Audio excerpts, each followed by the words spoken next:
Can I just ask, Diane, are you a part of Oregon Peaceworks? Yeah, Is that- and there's a Oregon Peaceworks, or there's a group that they formed called NAN, Nuclear Abolition Now. Well, let's But still, they're essentially the same. and then we can do introductions. James is from Veterans for Peace. Hi, Jim. Welcome. I guess we'll wait one more minute in case there's any more. We are expecting a few other people.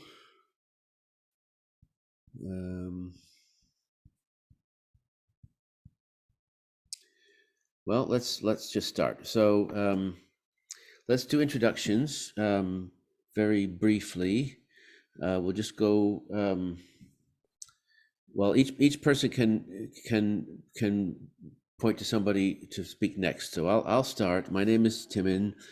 I'm in Western Massachusetts, and I'm the one calling this meeting. So I'll pass it over to Diane. I'm Diane. I'm in Salem. And just pass it to somebody else. Yeah. Oh yeah. Okay, Vicki. Hi, I'm Vicki Elson. I'm in Northampton, Massachusetts with Nuclear Ban and Warheads to Windmills. And pass it on to someone. Oh, yes, Brian. I'm Brian Cowden. I'm a writer, documentary filmmaker who's been working on the project of connecting the nuclear legacy to the climate crisis. And I'm here representing some good friends from Lab Rats. Mm-hmm. Okay, you want to pass it on to someone? Cynthia. Thank you. I'm Cynthia Heil. I'm with Reject Raytheon in Asheville, and I'll hand it off to McGregor. You're muted. Oh, there you go. Yes, I'm McGregor Eddy. I live in California. I'm here on behalf of Cheryl Spencer of the U.S. Women's International League for Peace and Freedom. And I will pass it to Susan Mirsky. Hi, I'm in eastern part of Massachusetts and the chair of MAPA Nuclear Disarmament Working Group, and I will pass it to Jonathan. Hi, folks. Jonathan King. I'm here in Cambridge, Massachusetts. I'm co-chair of Mass Peace Action, but in my youth, I was the national chair of the Jobs with Peace campaign, which ran efforts like this in old industrial cities, Milwaukee, Baltimore, Chicago, Books Not Bombs, Subways Not Submarines, etc. So this is returning to something I deeply believe in, focusing on the economic components. And you want to pass on? Let's see, Jim Ryan. Yeah, I'm Jim Ryan in Detroit. I'm representing the Climate Crisis and Militarism Project and the No Nukes project within Veterans for Peace. Sorry, I don't remember who has not gone.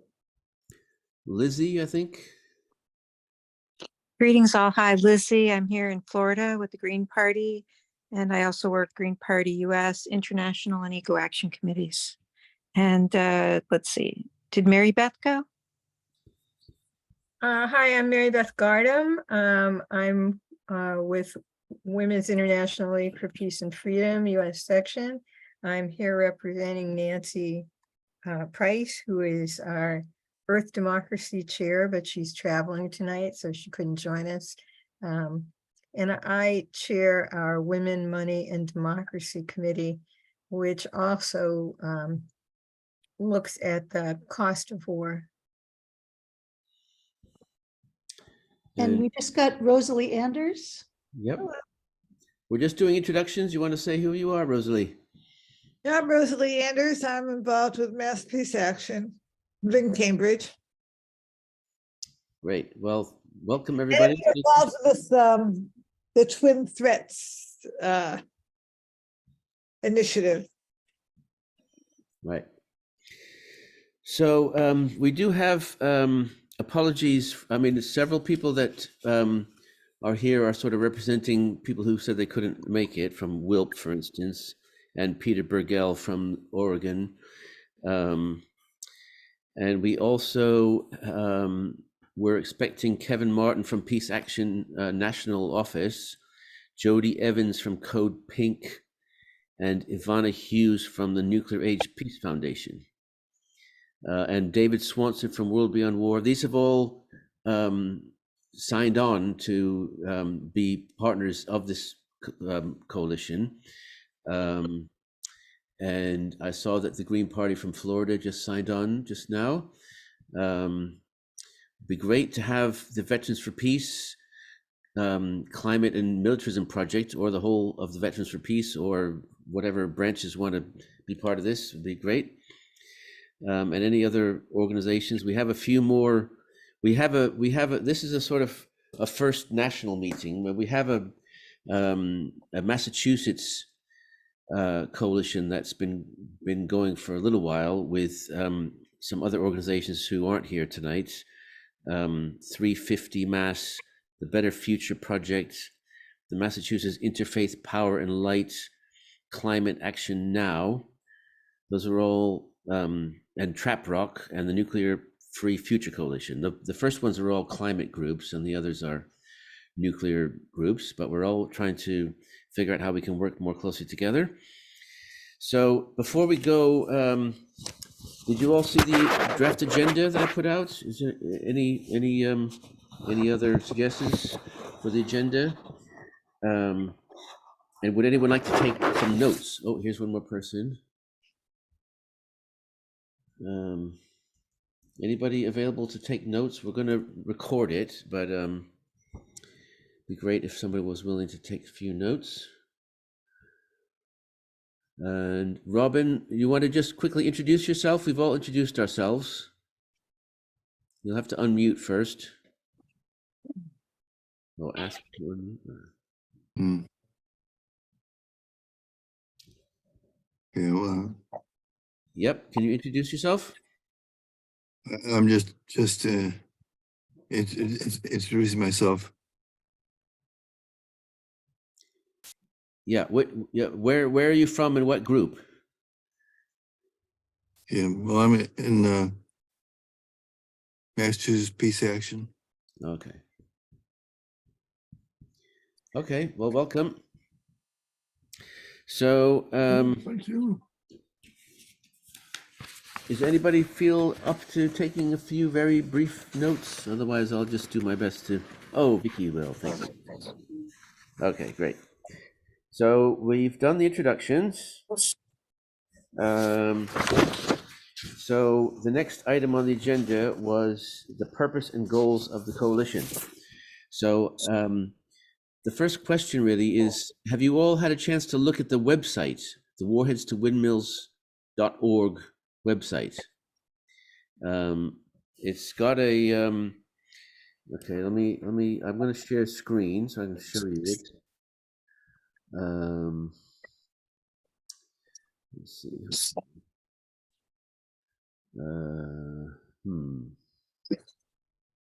Oh, here. Okay, so this is just an initial stab at a website. Thanks mostly to Vicky, but there's a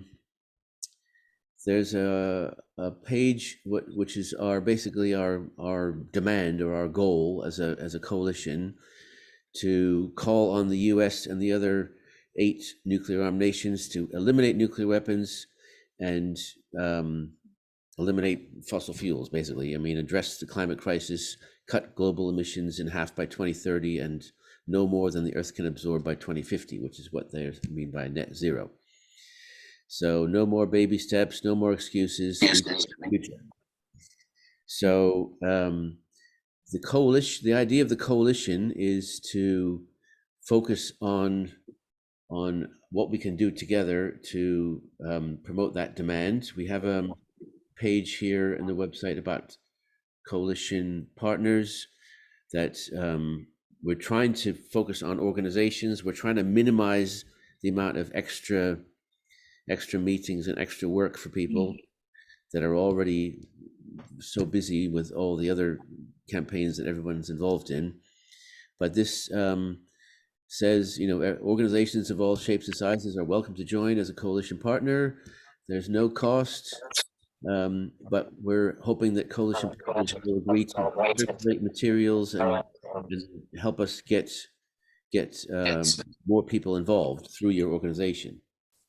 So we have a way of putting individuals on a mailing list, but really the idea is to work through organizations as a coalition. Any questions about any of that so far?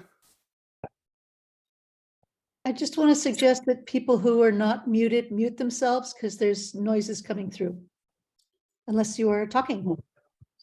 Yeah, so I don't know where that was coming from, but anyway, are there any questions about the purpose and goals of a coalition? I mean, we're working on these two existential threats, and we want to. I don't know how many of you have seen the report. Have you all had a? I mean, you haven't had a printed copy because we've just got them back from the printer, but I can send you all a printed copy if you want one. If you send me your address, and you can order more copies. And it's available online to read either on that new website that I just showed you or at Nuclear Ban. And you can also order copies from there. But that outlines the sort of campaign side of this from the international level, where we're promoting the Treaty on the Prohibition of Nuclear Weapons, and also the Fossil Fuel Treaty, which is a new treaty that's just getting started. That's about phasing out of all burning of fossil fuels. At the national level, our main focus right now is the Norton Bill. Are you all familiar with the Norton Bill, which is called the Nuclear Abolition and Conversion Bill of 2023? And it's basically molded very specifically to support this campaign. So it's about eliminating nuclear weapons and using all of the financial and human resources to address the climate crisis. So we're trying to link these two together. We're not expecting that bill to get passed, but we're expecting to use it as a focal point for drawing attention to legislatures in the Congress, especially. But we also have a campaign to urge President Biden to support both of those international treaties. And then we have at the state level, so as I said, we have a coalition going in Massachusetts because we have a bill in Massachusetts to set up a citizens commission specifically to look at how Massachusetts can address these two existential threats, climate and nuclear weapons. And we've tried to get that in other states, so far unsuccessfully, but that's something we could be talking about, and hopefully in the future, other states might organize at a state level to work on bills at their state level. Yeah, Jim, you got a question or a comment? Yeah, this Norton bill, is it a federal bill? Yes. Is it got a number? Yeah, it's HR 2775. And there is also information about that on the new website. And there will be a national lobby day sometime the week after July 4th. So I think around July 11th and 12th or somewhere around there. We haven't got a date yet, but we will be lobbying members of Congress and giving them copies of our report and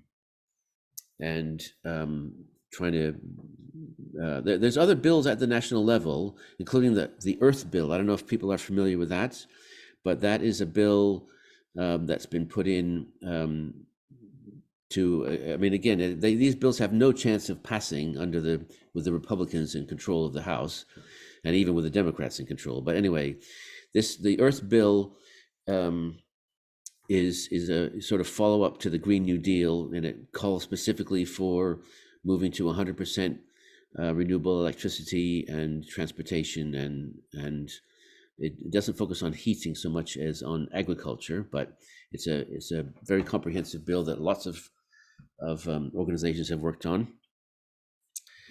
And then at the local level, we're moving away from.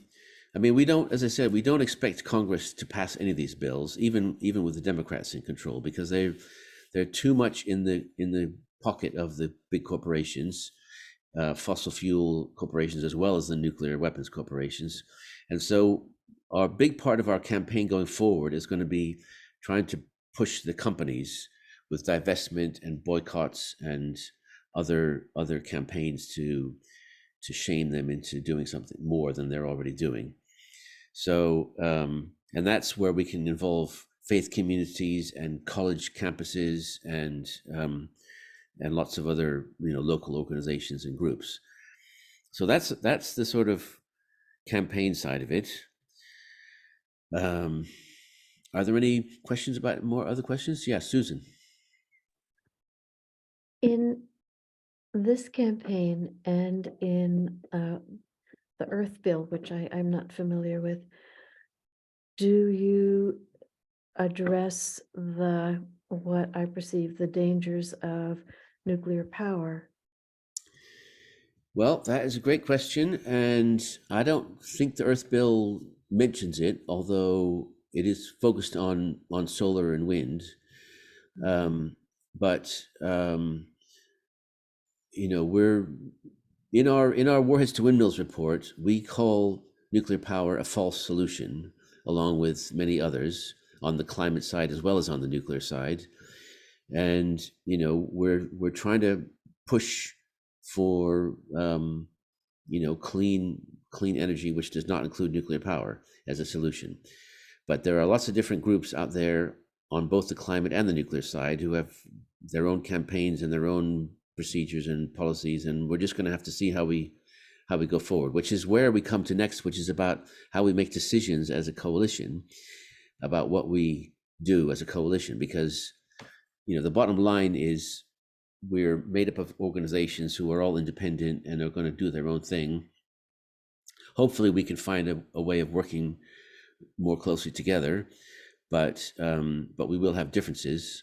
And so the bottom line there is that if you don't agree, you don't have to be in the coalition. I mean, so I hope we can make decisions by consensus most of the time, and if not, by majority votes. And if there's real strong disagreement, then people can decide to leave. So that brings us to the structure and decision making. Anybody got any views on that proposal for how we make decisions and decide what we do as a coalition? I mean, we have a working relationship with Sierra Club, with 350.org, with Peace Action, as I said, nationally, and these all have their own policies and so on. So we're going to have to see how it works going forward in terms of agreeing on what we say or don't say, or what we do as a coalition. Yeah, Rosalie, can you unmute?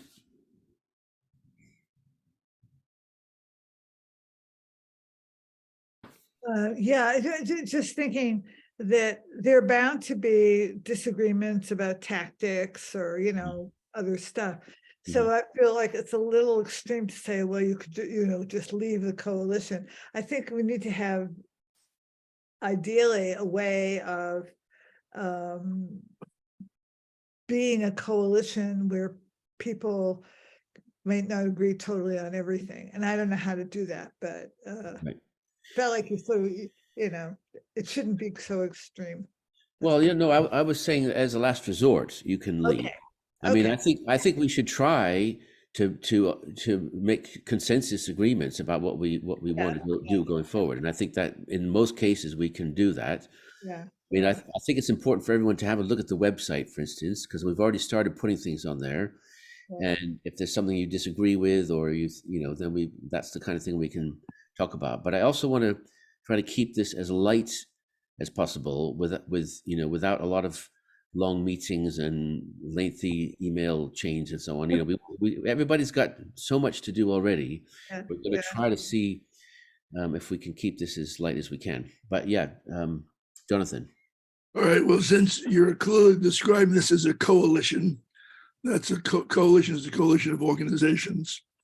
The organizations being pulled in here are very diverse. Some have thousands of members, some have hardly any members. In an optimal situation, you might have scaled voting. You know, if you have 10 to 100 members, you get 1 vote, or 1,000, 2 votes. But you want to keep it light. You're just getting started.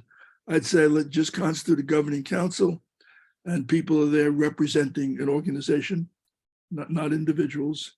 And 1 vote, you know, in its early stage, 1 vote for organizations. And then you can, you know, you can put in not a majority vote, but 2/3 vote. So, you know, if you can't get a 2/3 vote, then you don't have this, can't move forward on that front.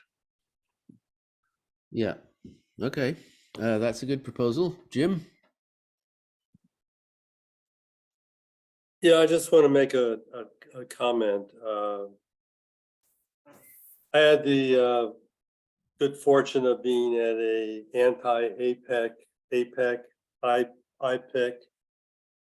There was a meeting in Detroit this week.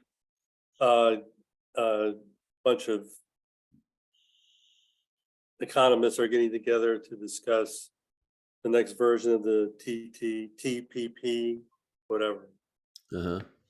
But the group that I was meeting, I was very fortunate that I was 20 to 30 years older than the average in the group, which was very, I mean, it was very refreshing.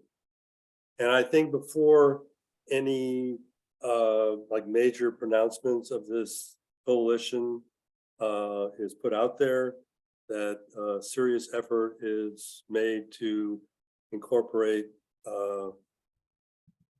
other groups that are, you know, a little more diverse in age than we are right now.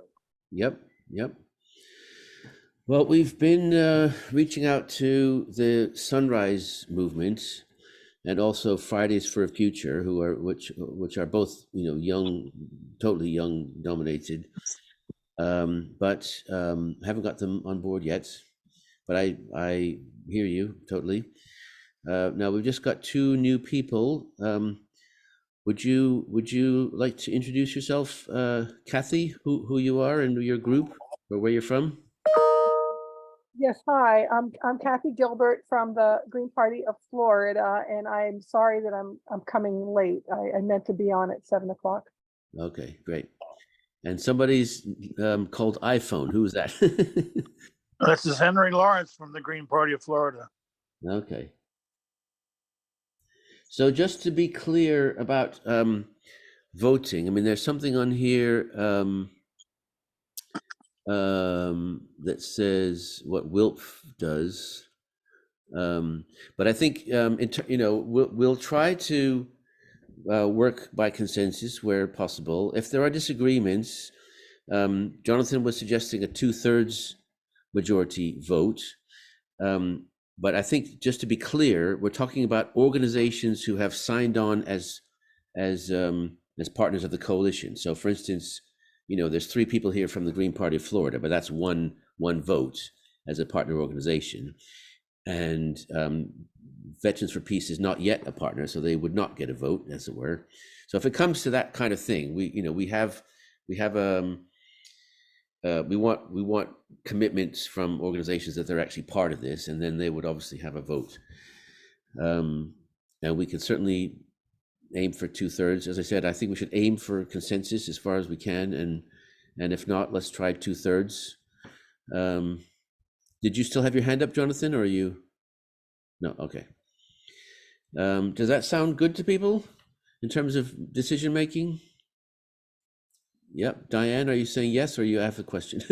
Actually, I had a question. I'd sort of agree with that, but I'm just saying, when you're talking consensus, if you can keep in mind that you may not 100% agree with something, but if you can live with it, right, and not, you know, how strong, if there are consensus, but also no objections or minor objections.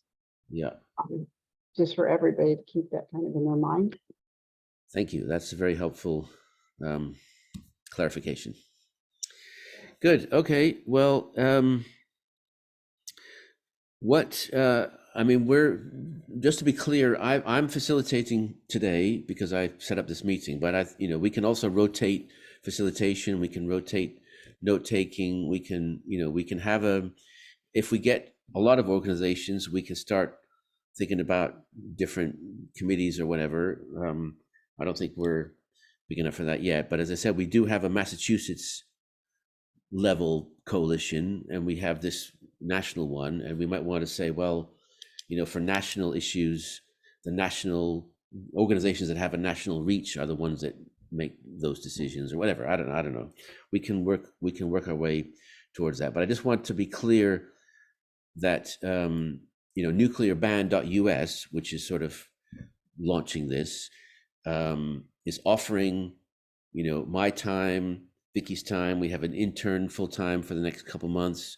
We have set up the website.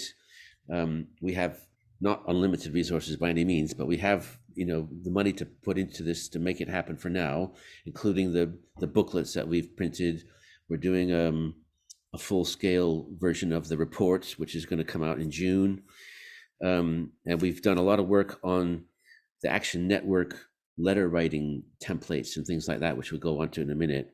So we're offering all that to the coalition, but I want to be clear that we don't want to run the coalition. We want to serve the coalition, and we wanted this to be a real network of organizations taking this forward. Okay, any other comments or questions about how we work together? I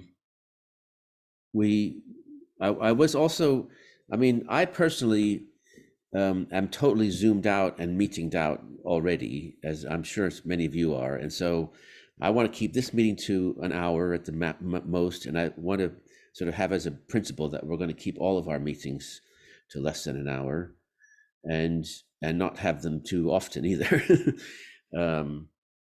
So we'll come on to frequency of and when we to meet, but one suggestion is to use Google Groups and Google Sheets or Google Docs or whatever to keep track of things and make decisions as we're going along without having to meet all the time. So I don't know if everybody's familiar using Google Sheets, but let me just show you what I mean. So I have set up a let's see if I can find it. Warheads to Windmill. No, that's the thing. Okay, here, yeah. So for instance, I haven't shared this with any of you yet, I don't think. Have you got access? So I've got a drive called Warheads to Windmills. I put the draft agenda in there. I've put our report in there. We can put other documents in there. And I can share that with everybody so that you can just go in and, you can, I don't know if you're all familiar with it, but you can, make edits and tamper with things. You got to be a bit careful, and we've got to have some protocols for how we work with each other's documents. Because you can delete things and change things, and they're changed for everybody. But does that sound like a workable methodology for now? And then we've also got the Google groups. So I don't know who on here. These are the people that have already accepted. And then there's people that I've invited who haven't signed on yet. So I'm just seeing if anybody here hasn't accepted it yet. Let's see. Nope, none of those people are here. But if you are not already on the Google group, I can add you. Just put your email in the chat, and I can do it now. But is everybody happy with that as a sort of working method for going forward? Everybody familiar enough with that? Or I'm proposing that we do a lot with Action Network, and I think we could have a separate meeting for that to sort of go through it for people who aren't familiar. But with Google Groups, I'm hoping we can just do it. Let me stop sharing because I'm lost now. Okay, here we are. Okay, so Brian, I'll add you and Cynthia. Anybody else want to be added to the Google group that's not already on there? Just put your email in the chat. And the other thing is the website. So, I mean, if we have a system of maybe notifying people in the Google group or something about changes to the website, and then you can have a look or something. I mean, we could also give everybody access to the website, but that gets a bit more complicated. Yeah, Susan. Could you show the list of those people who are already on the Google group? Yes, you are already on there. Do other people want to know if they're? Okay, hold on. They don't have to put their. So the current members are here. So Jonathan's on there. A lot of people that aren't here. Rosalie's on there. Susan's on there. I'm on there, and Vicky's on there. Okay. So, and then I've got I've invited all these other people, but they haven't answered yet. So, is that clear enough? Okay. Any questions about that? So please do have a look at the website and send comments, or we can use the Google group. Again, if we what I would propose is that we are quite strict with ourselves about only using the email group for matters to do with this coalition. So I don't know how we deal with the fact that people want to publicize all their events to everybody, but I don't want to get inundated with loads more emails than I already get, and I don't know about the rest of you. I want to somehow keep the. I mean, I guess there is a way with the Google group that you can choose to only get notified once a week that there's emails and you can go look at them there or whatever. There's ways of doing it if you're familiar with that. But in general, I would propose that we minimize the use of that group to things that are really relevant to this. Yeah, Jim. Yeah, I have a question. So the Veterans for Peace has national projects, of which climate crisis and militarism is a project. So we have a group of people that are devoting their time to that. Right. And we have an anti-nuke group, which is also a national project, and the Golden Rule is part of that too. Yep. You just want like one organization like Veterans for Peace, or can both projects sign on? You can. I mean, I think if it comes down to like voting, then I think it would be one vote for Veterans for Peace. Personally, I don't know, but I don't have any problem. All your different groups being part of this. We already have. So WILPF. Maybe you can explain, Mary Beth, or who was the other? Or yeah, McGregor. But there's two. There's a nuclear group and a climate group in WILPF. So they're both going to be part of this. And MAPA also has a number of different groups represented here. So, I mean, what do other people think? Yeah, Susan. This goes back to the names. So with Google Groups, I know when I respond to something or I look for information, I go into and it says Google Groups. And I know now what you all look like, people who I've not met before. But I will not remember your names. So is it possible to somewhere in your, and I don't know how you do it technically, to have the names of people and what organization they are a part of, so that when we go in, we can say, oh yeah, right, It's that person down there in Florida. No, right. You mean here, Susan, where it says they're like some I don't know how this works either. Actually, some people have their name. Yeah. It says their email. I don't Yeah. know how you change that, and I don't know if you can add other information like what group they are. Does anybody know about that? I don't know. But we can also have in the Google Drive that I showed you, we can have a spreadsheet with everybody's information on. That's easy. We can do that. As long as everybody's comfortable, we're just going to share this stuff within this group, but the group might get quite big. I don't know. Kathy Stack. What was that? Just Kathy Stack. Just an answer to Susan's question. I don't know about Google Groups per se, Google, adding that information. But if you do have a Google form that you set up with several questions, their contact phone, their this, the group that they represent, whatever, that will all be directed into a spreadsheet that then you can access. And if you could even have one of the questions, would you like to join the Google group, whatever it is, but that input form can be aware to collect that information. Yeah. Well, the form right now is not a Google form. It's on the website. And so that doesn't go automatically into, but I can just copy it in for now.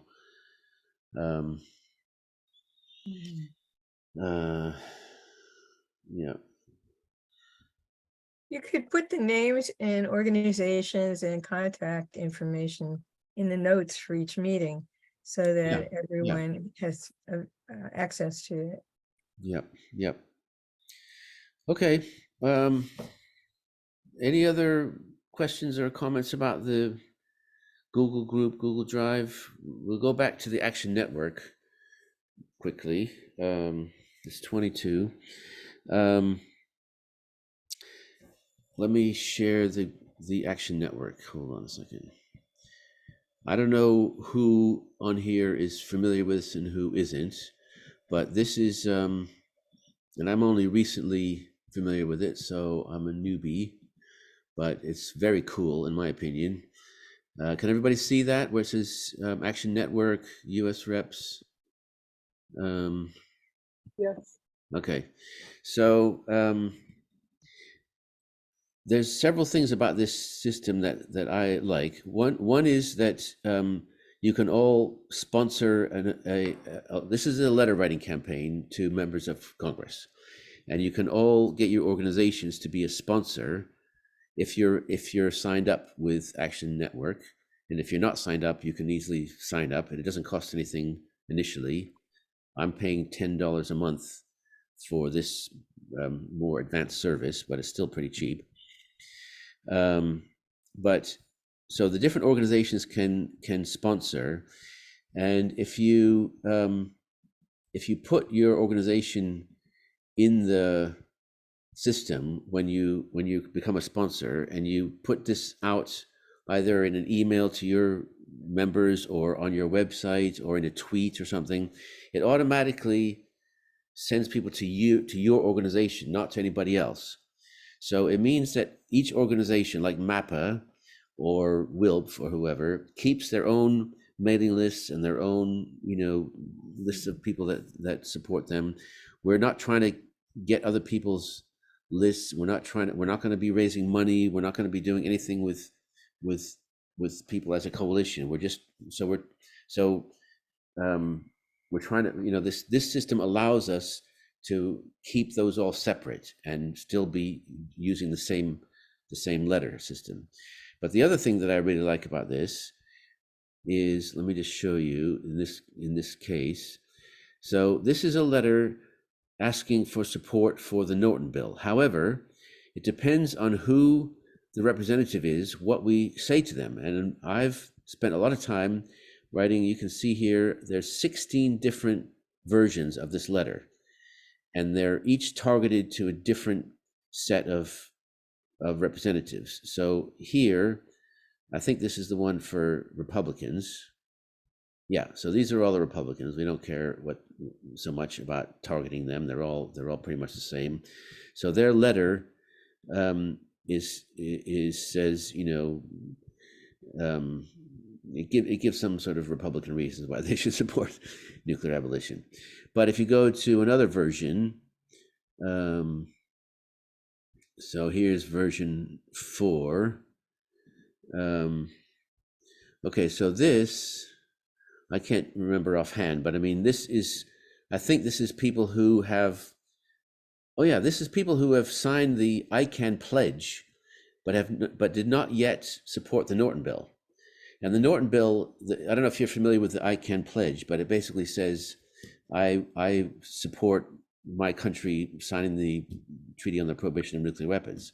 And so the co-sponsor of the Norton bill is basically fulfilling your pledge, and it's exactly the same thing. And so they've got their own letter because, you know, and other people who, for instance, signed the Green New Deal have got their own letter. Ones that have co-sponsored the HRES 77, which is the Back from the Brink resolution, have got a different letter.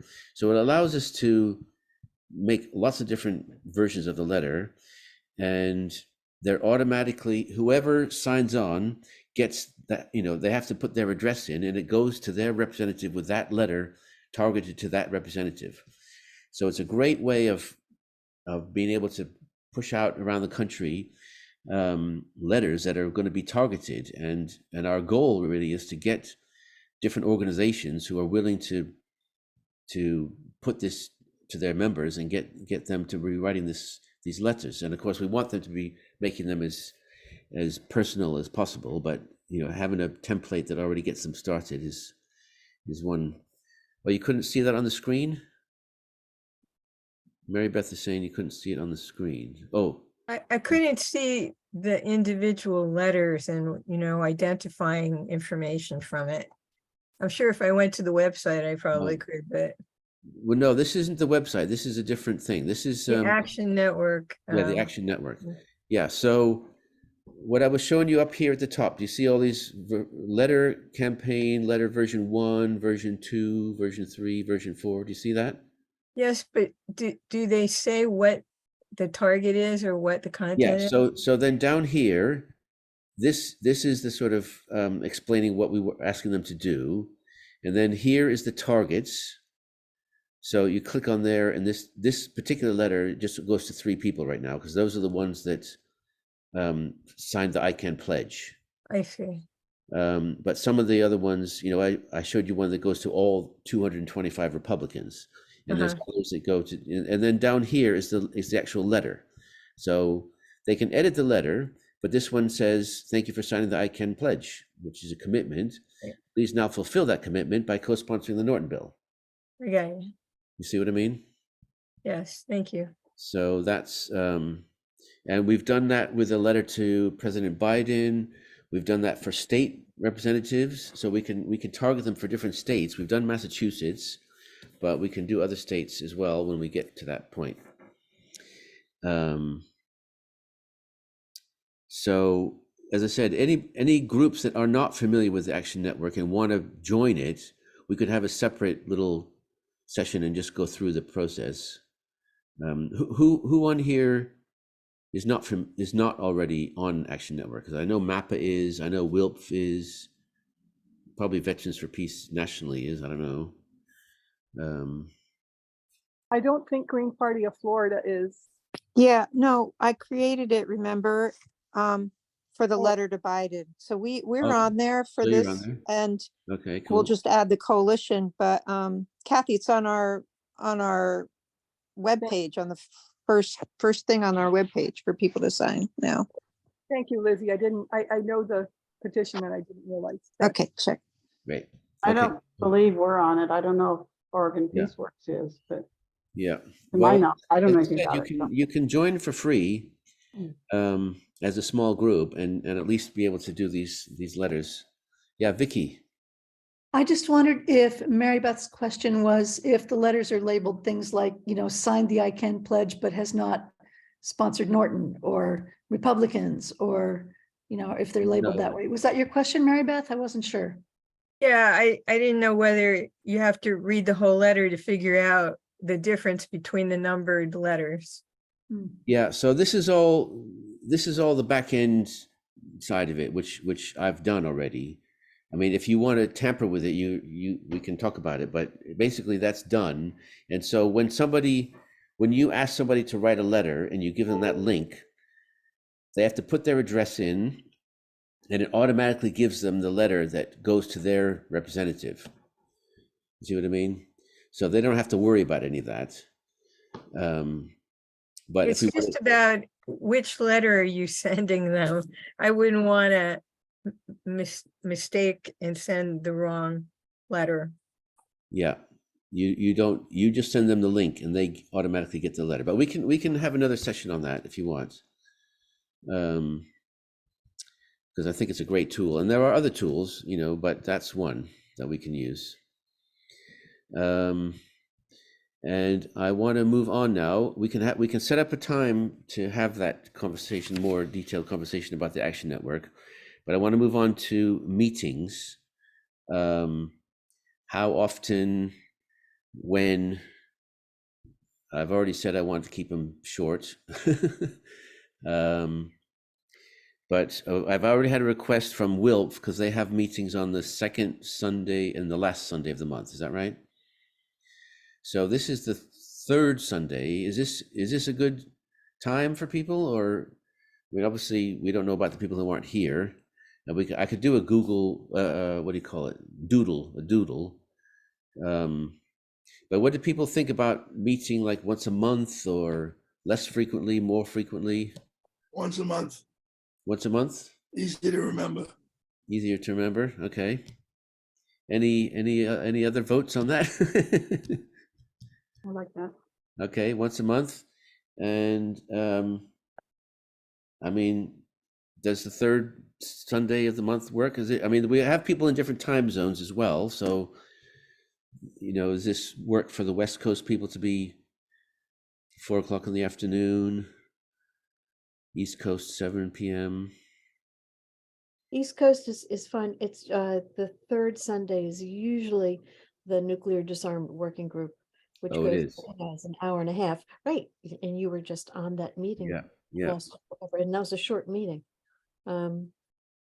So, I don't know if you mind going from one meeting to another and just eating in between. Well, I can do that. I can do that too. I don't mind. I mean, we could schedule the next one for the third Sunday of June, although I don't think I can do that myself. No, you can't. No.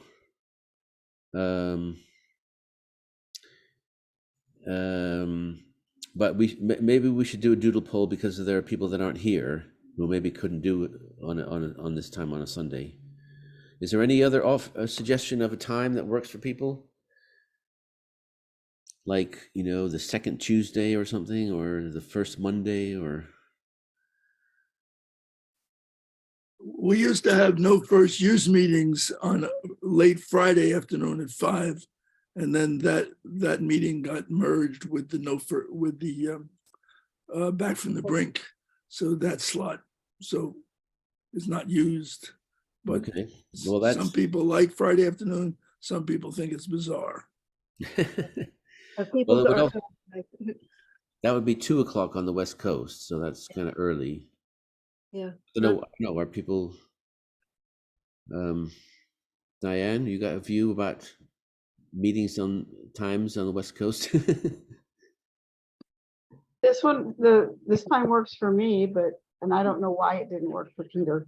If that was an ongoing commitment or not.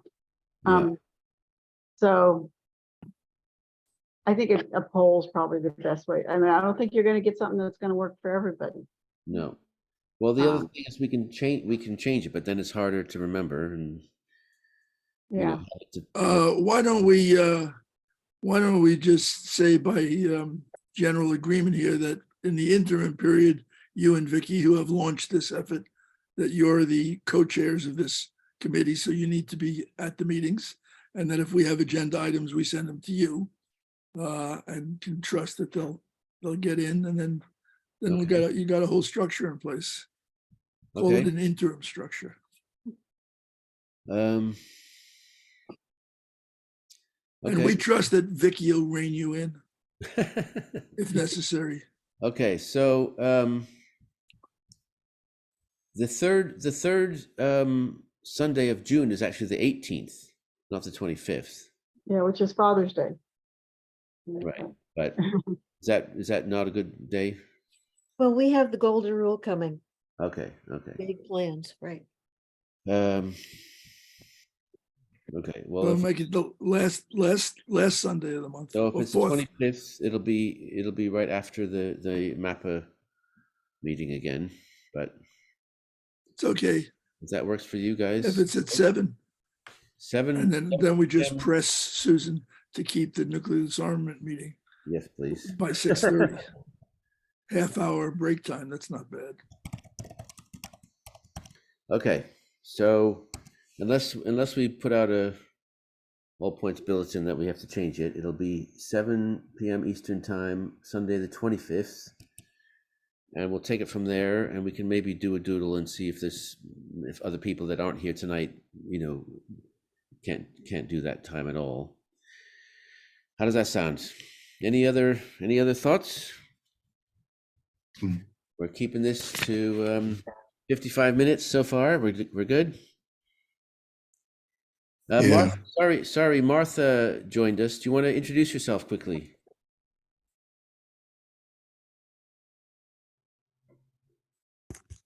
Martha Spees, Peace Action, Maine.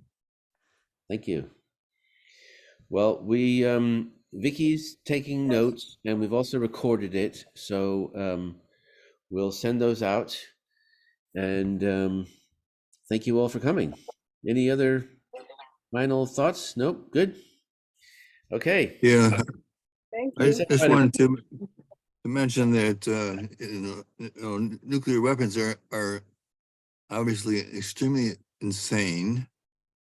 War itself is insane, and why do people keep doing this crazy stuff? Right. That's why we're here. Okay. Thanks, everybody. See you next time. Thanks for coming. Thank you.